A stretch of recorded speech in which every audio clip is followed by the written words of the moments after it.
L'Exode biblique est l'un des événements les plus significatifs racontés dans l'Ancien Testament de la Bible. C'est l'histoire de la sortie du peuple juif d'Égypte, dirigée par Moïse, et elle a de profondes implications religieuses, culturelles et historiques pour les Juifs et pour de nombreuses autres traditions religieuses. Contexte historique. Selon la tradition juive, l'Exode a eu lieu vers le XIIIe siècle AV. Le peuple juif s'est retrouvé asservi en Égypte sous le règne d'un pharaon oppressif. Selon le livre de l'Exode, cet esclavage a duré plusieurs générations et le peuple juif a beaucoup souffert sous le joug égyptien.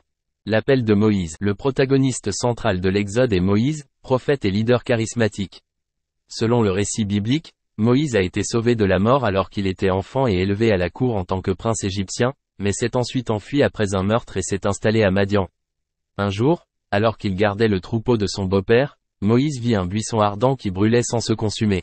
De ce buisson, il reçut l'appel divin de retourner en Égypte et de libérer le peuple juif de l'esclavage. Les plaies d'Égypte. La Bible raconte que Moïse, accompagné de son frère Aaron, se rendit chez Pharaon pour demander la libération du peuple juif. Cependant, le Pharaon a refusé à plusieurs reprises leur demande.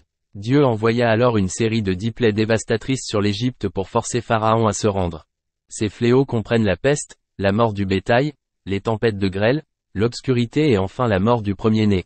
Pâques et l'Exode. Lors du dernier fléau, le Seigneur a ordonné aux Juifs de sacrifier un agneau pascal et de marquer les portes de leur maison avec le sang de l'agneau. Le Seigneur passerait par-dessus ces maisons, épargnant le premier-né des Juifs. D'où le nom, Pâques, qui rappelle le passage du Seigneur sur les maisons des Juifs.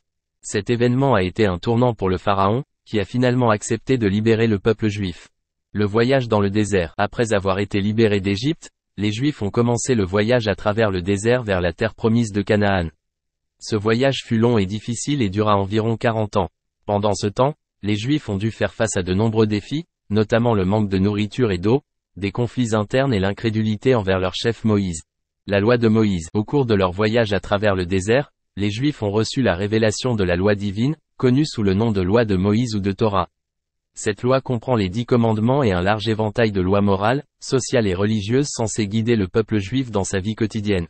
La mort de Moïse. Bien qu'il ait conduit le peuple juif à travers le désert, Moïse n'a pas été autorisé à entrer dans la terre promise. Il est mort au bord de la terre promise et a été enterré dans un lieu inconnu. Héritage de l'Exode. L'Exode biblique est un événement central de l'histoire juive et constitue l'un des piliers fondamentaux de leur foi.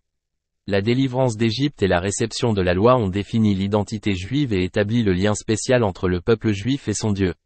La célébration de la Pâque est l'un des moments les plus significatifs de l'année juive, commémorant la délivrance d'Égypte. En résumé, l'Exode biblique est une histoire puissante sur la liberté, la foi et l'espoir. Il a eu un impact durable sur l'histoire et la culture juive et continue d'être au cœur de la foi de nombreuses personnes à travers le monde. Les 10 commandements sont un ensemble de lois morales et religieuses fondamentales de la tradition judéo-chrétienne, reçues selon la Bible de Moïse sur le mont Sinaï. Ils représentent les principes éthiques et spirituels qui doivent guider la vie des gens et établir la relation entre Dieu et l'humanité.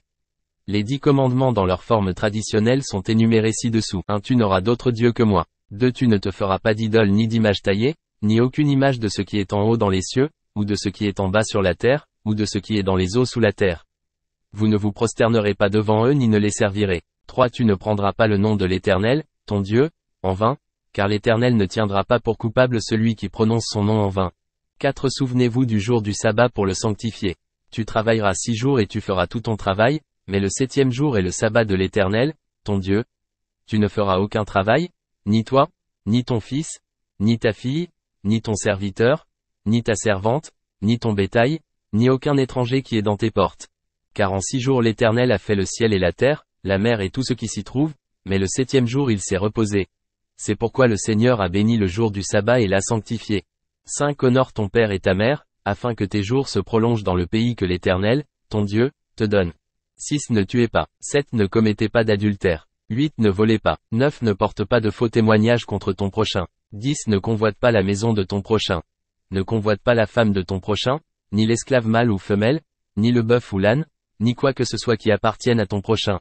Ces commandements représentent un code éthique et spirituel essentiel pour la religion juive et pour le christianisme. Ils ont considérablement influencé la morale et la justice dans la culture occidentale et ont continué d'être un guide pour des millions de personnes à travers les âges. Merci d'avoir suivi la vidéo et j'espère que vous suivrez les prochaines. En attendant, nous vous demandons de vous abonner à la chaîne et de cliquer sur j'aime si vous avez aimé la vidéo. Que Dieu te bénisse.